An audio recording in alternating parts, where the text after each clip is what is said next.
Whole time, he over there panicking in the confessional. He got to deal with baby mama number 2. He missed the baby shower or whatever it was that he was supposed to be at. But he said he only missed it to help Ryder so that she won't feel bad. But then he's conflicted because he still has to be a father to that other little Bruce Leroy he having around there. Girl, it's a lot. Then he tells Ryder that he has to go back to Ghana to do his school thing because he opened up this school for them children out there who can't read and all of that. And he said he got to go back and check on his charity. And Ryder was like, cool, it's fine. Go back and check on your charity, baby. I'm not tripping. Just don't play with me and don't go back there messing with no women. He agreed, then walked from the backyard to the car and called baby mama number 2 to tell her that he was sorry for missing the baby shower. Now, mind you, he not supposed to be talking to her because he told baby mama number 1, Ryder, that he would never speak to her again. And he knew that that was a lie. Girl, Negroes ain't crap. Rather they African or Negro in America. Okay?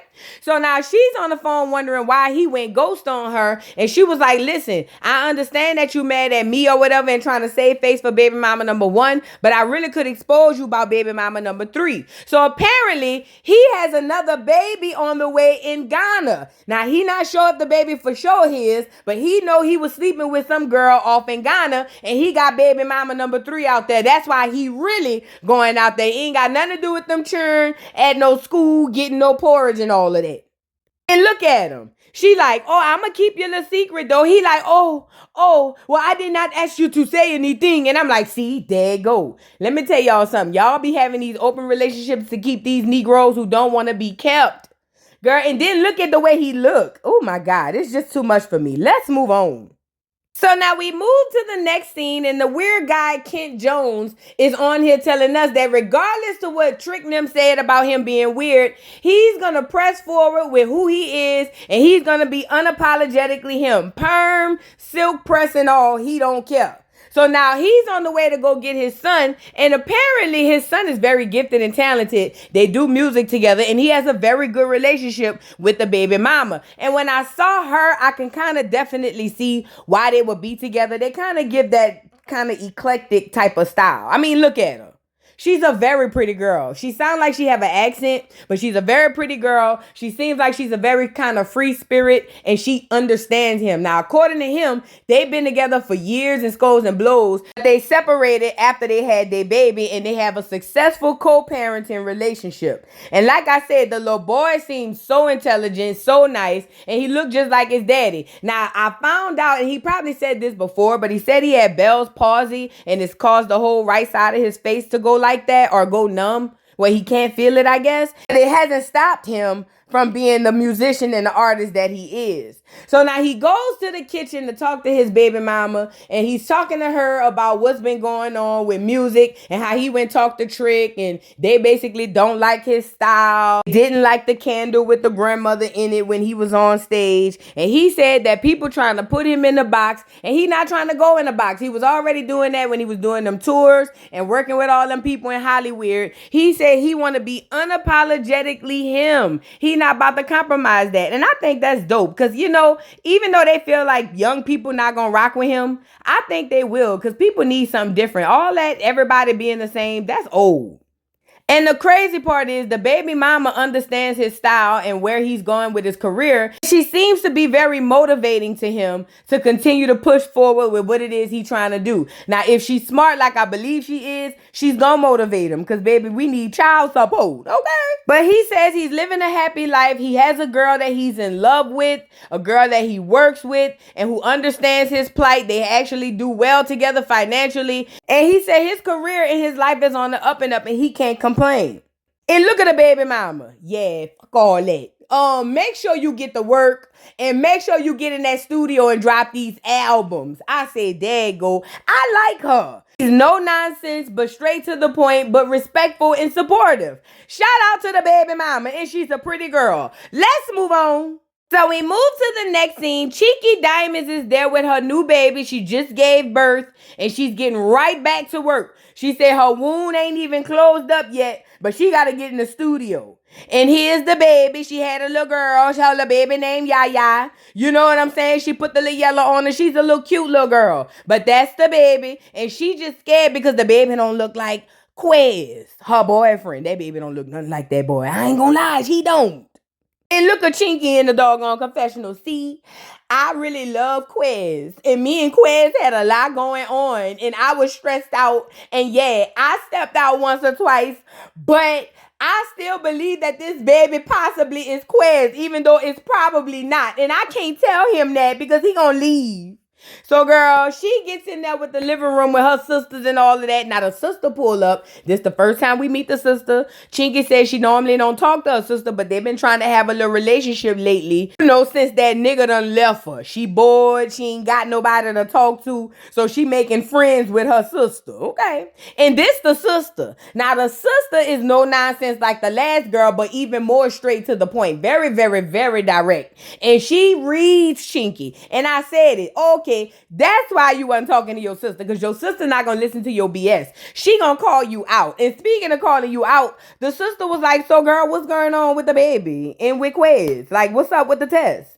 And look at Chinky, girl, what? What you mean what's going on with the test? See, I just started talking back to you and here you coming in with the negativity. Chinky, that girl ain't got no negativity. She really want to know what's going on. So, like, did you get the test with the boy or whatever? Chinky don't want to say that she didn't get the test because Chinky scared that the boy gonna find out the baby not hers. And the sister know that because the sister straight up told her, girl, cut to the chase. Why you don't get this boy this test? I don't believe the baby for him. Mama don't believe the baby for him. Your friends don't believe the baby for him. He don't believe the baby for him. Give that nigga the test so he could be X'd out of the picture and we can move on with our lives. But Chinky says that she doesn't want to do that. She's in love with Quez. She said her and Quez have a rocky relationship and a rocky history and they understand each other. She just keep praying and fasting, hoping that the test come back, if she have to take it, that the test come back that the baby is Quez. She said, because if Quez find out, he'll never come back again. Never, girl. Now, while that's happening, Quez go meet up with some niggas, and I'm like, who these niggas is, girl? He dapping niggas up at the pool hall. I'm like, who these Negroes is? Turns out, Quez went met up with his cousin or friend or somebody and his daddy. And this right here is the daddy. I said, what?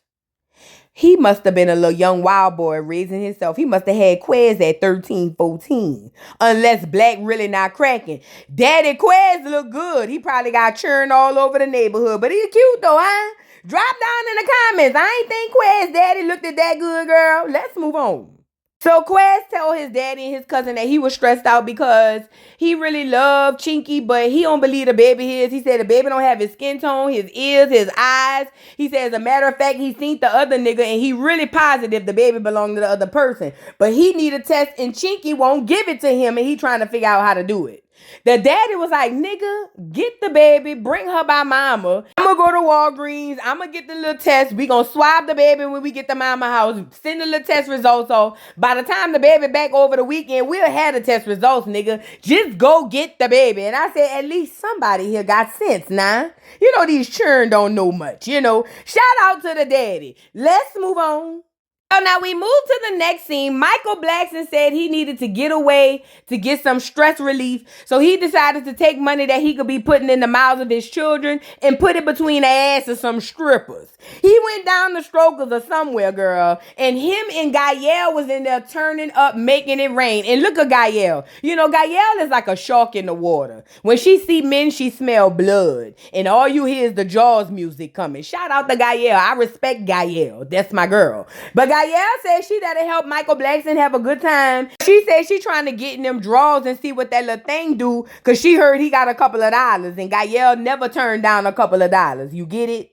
So Gael turns to Michael Blackson and was like, hey, Michael, you look really stressed out. What is wrong with you? Talk to me.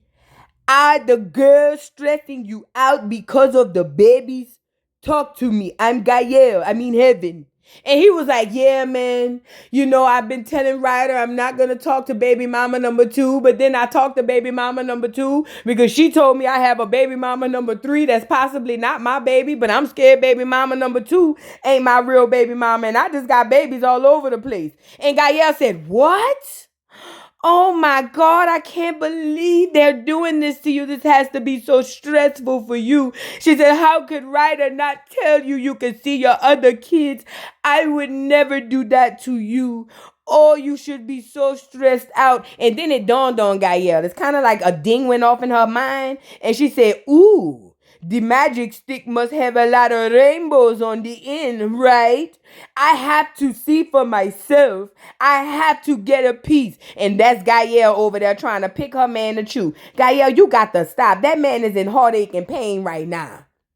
But either way, he hugged Gael and told Gael, let's leave here and go get a room right now. Because, you know, he ain't worth a dime no way. And this the worst part. As Gael was hugging on this nigga, all I could think was Gael had to be telling herself in her mind, I'm going to keep chewing on these niggas. By any means necessary.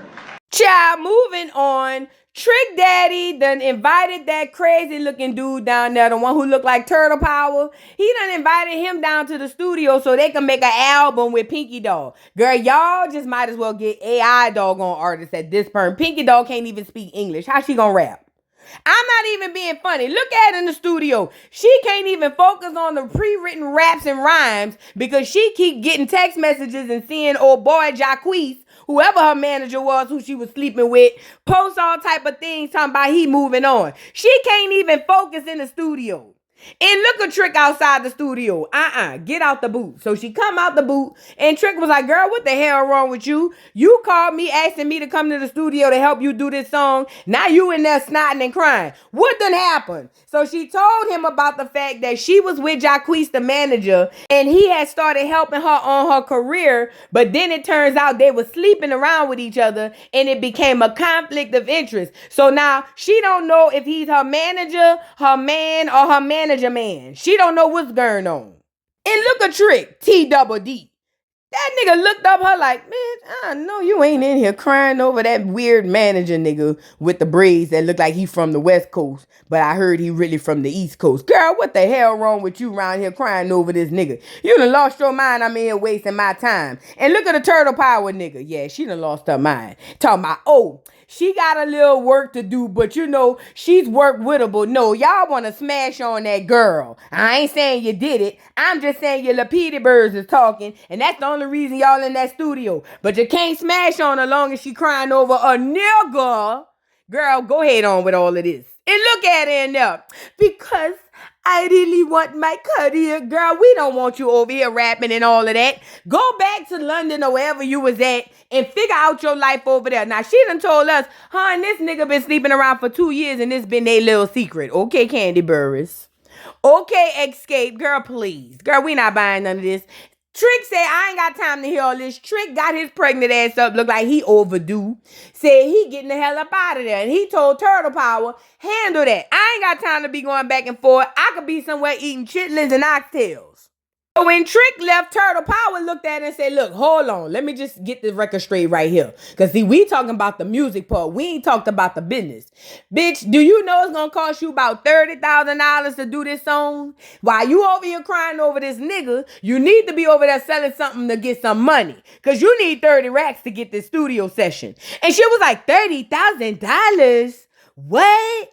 30,000? Where am I supposed to get $30,000? I don't even have $30 for an Uber to get home. A quiz is my only ride all around the world. What am I supposed to do? How am I supposed to get $30,000? Girl, figure it out. Let's move on.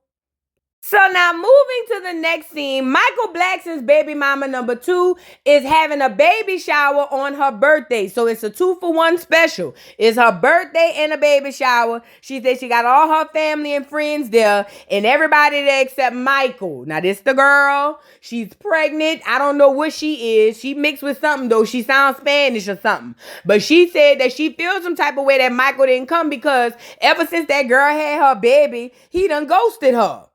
And look at the mama at the baby shower. The mama asked her in Spanish, ¿Cómo se llama usted?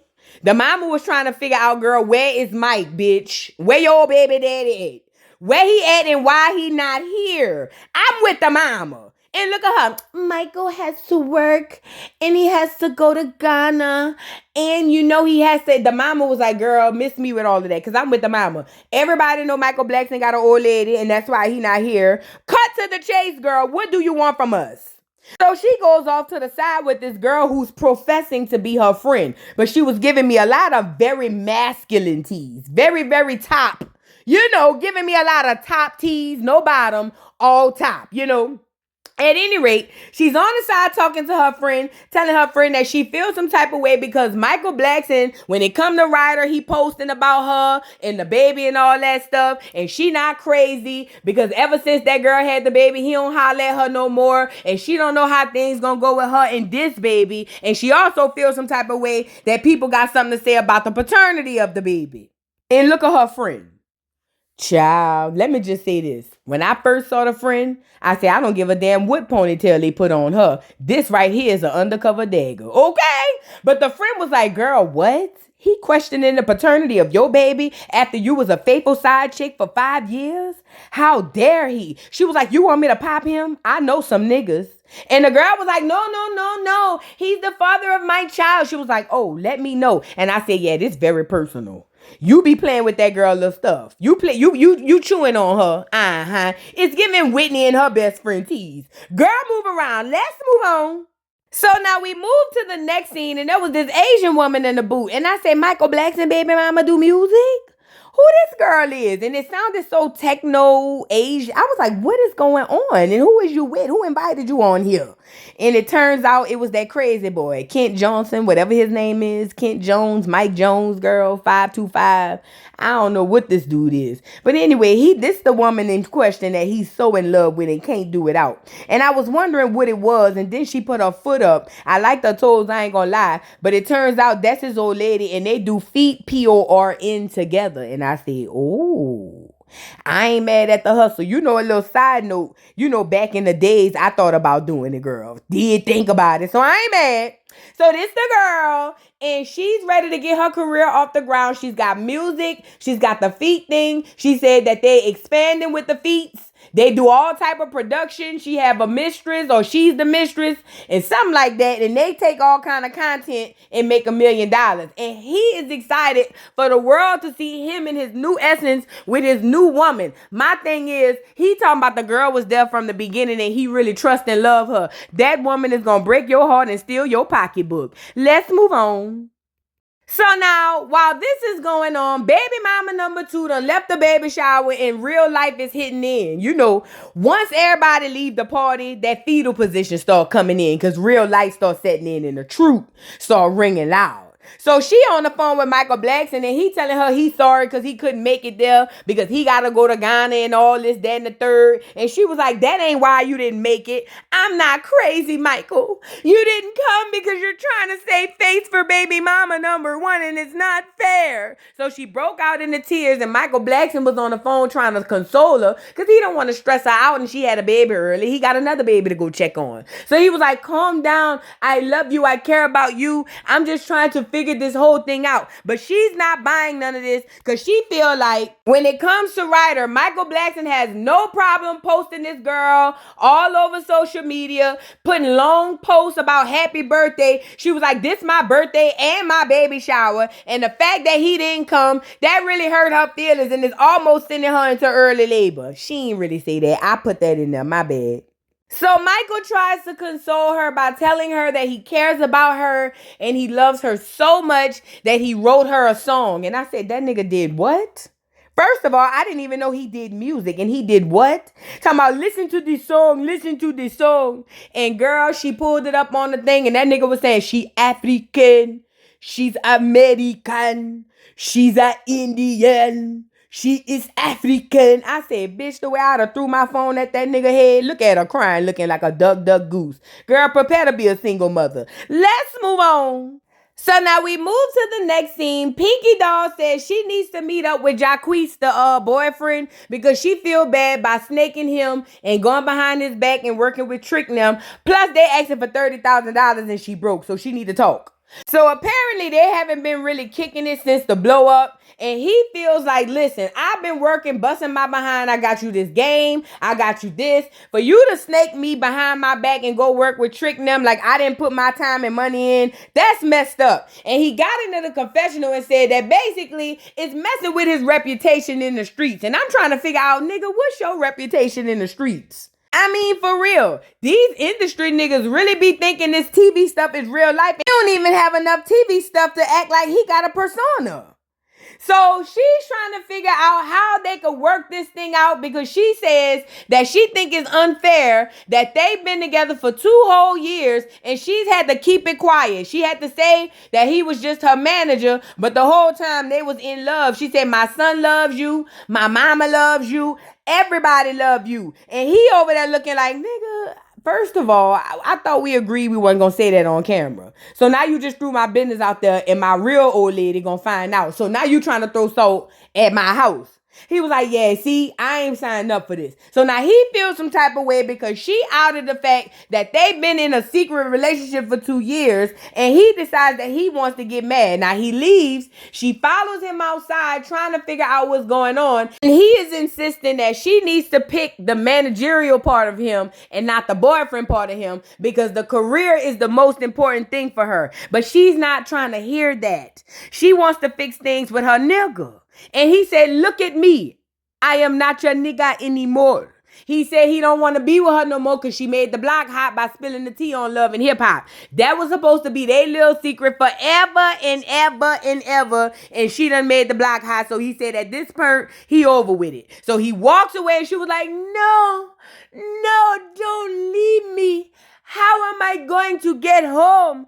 I don't have money or a car. Help me. And I said, girl, get in the Love and Hip Hop van and move around. Let's move on.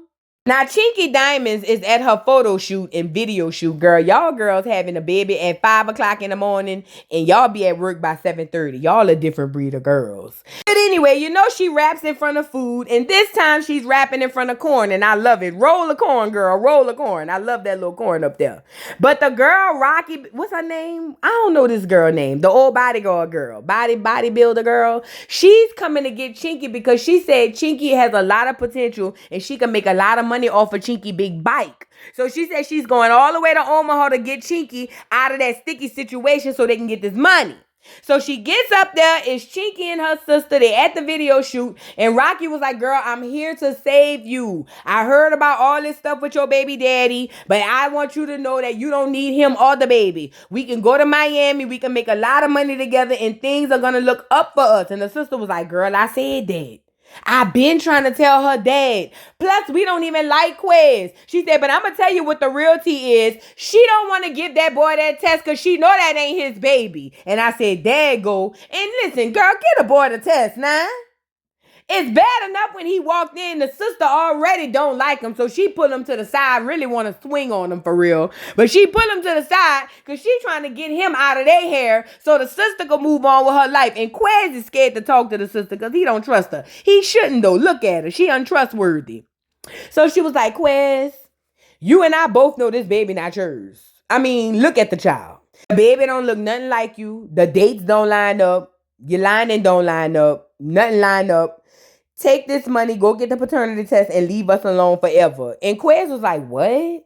First of all, I don't think the baby mine neither, but what you not gonna do is play on me like I'm ugly or something, because I'm not ugly. And then second of all, who cares if the baby line up? I'm gonna take the test when I'm ready to take the test, not when you ready to take the test. Who exactly do you think you is, you big bitch? You don't come over here telling me to take no test for no baby. So the girl threw money all on Quez and was like, with your broke ass. That's why you ain't take the test. You ain't had no money. Here, take this money and go get the test. So she threw some ones on Quez. Quez picked the ones up and threw it back on her. She felt played. They got the windmilling on each other. And then all of a sudden, Chinky came out the bike and was like, hold it. And she got in the middle and said, no, I don't want y'all to fight. And she said, Quez, go to the corner. She said, I need to talk to my sister and make sure that things are okay. I don't want y'all to fight. And the sister was like, girl, you lame as girl. You was just lame. And she was like, I got this. I got it.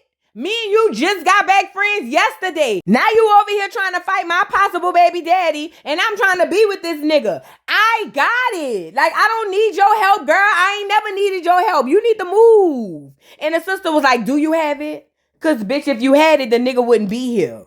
Because cut to the chase. That ain't the father. Let's cut to the chase. I said, dad, go. I like that sister. That sister right there is my spirit twin, girl. So Cheeky goes away to talk to her baby daddy and figure out what's going on. And her sister and Rocky decided to hold hands and form a prayer circle to see if they could possibly get Chinky to leave this nigga, leave Omaha, Nebraska, and get to Miami where she can find a new nigga and some money, okay? Now, Chinky is on the inside telling the boy Quez, she was like, Quez, you gotta chill. That's really my sister in real life. But ultimately, why do you have to have a test? You don't need no test. God said that's your baby. I said that's your baby. Our spirit said that's your baby. That should be enough. And Quez was like, bitch, you done lost your mind. That ain't enough. What you mean? And she was like, but Quez, you right. I don't want to give you the paternity test because what if this baby is not yours? And I'm not wrong for cheating. I just feel like if the baby not yours, you going to leave me and you never going to come back, Quez. And I'm scared for that because I love you, nigga. I've been having your back for how long? She was like, nigga, I held you down when you went to prison, nigga. Who put money on your books? Not your mama, it was me. Who came and seen you? Not your mama and them, it was me. I've always had your back for everything you've done, and now all of a sudden you want to ask me for a paternity test, Quez? Girl, Quez looked at her and said, yeah, bitch, I'm out the door. I know this ain't my baby. I knew it wasn't my baby. You a nasty, fat, funky, cheesy, dirty bitch. And poor Quez stormed out the door looking like he was looking for somebody's arms to flock to because his feelings was hurt. So the girl Rocky had came in to console Cheeky Diamonds and was like, Chinky, it's okay if that nigga run away. Let him run. You have a whole life ahead of you and a career in Miami. Ain't nothing for you in Omaha but corn and drama. You can find corn and drama in Miami, girl. And she was like, yeah, but I love Quez. I've been with Quez off and on for like 15 years since we was in like 6th grade. What am I gonna do without Quez, girl? He gotta be my baby father. That's the only nigga that loved me ever in my life. So the girl Rocky was like, girl, if you just need a nigga to love you, you should have told me. Girl, I know buku niggas in Miami. Girl, pack your bags, fat. Get your things, get out of this studio, and let's go. Like, we don't need this. And so Chinky was like, but what about my baby? She was like, girl, fuck that baby. Leave her with your mama. So Chinky was like, okay. So Chinky grabbed the chairs and grabbed her things and grabbed her keys and her purse and said she's ready to go off into the sunset and have her new career. She's leaving behind that nigga. She's leaving behind that drama. And she's leaving behind the baby. And this the worst part. The poor baby catching the stray because he ain't had nothing to do with this. It ain't his fault his mama's a 2-bit tramp. And that was the end of the episode, girl. What y'all think?